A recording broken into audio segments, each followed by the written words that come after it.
Hello friends, welcome to Monica's kitchen. Today's recipe aloo tomato. Oil, jeera, ఆవాలు, onion, potatoes, అల్లం ఎల్లిగడ్డ, పసుపు మంచిగా మిక్స్ చేసుకోవాలి. మీరేం చేసుకున్నారో కామెంట్ చేయండి ఫ్రెండ్స్.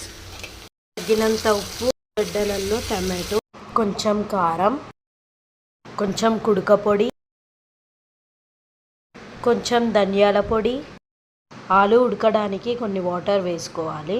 మంచిగా కలుపుకోవాలి. తర్వాత మంచి ఫ్లేవర్ కోసం కొంచెం కస్తూరి మేతి, ఫైనల్లీ కొత్తిమీర వేసుకోవాలి. మంచిగా ఉడికించుకోవాలి కర్రీని. ఆలు మంచిగా ఉడకాలండి. మన ఆలు కర్రీ రెడీ ఫ్రెండ్స్.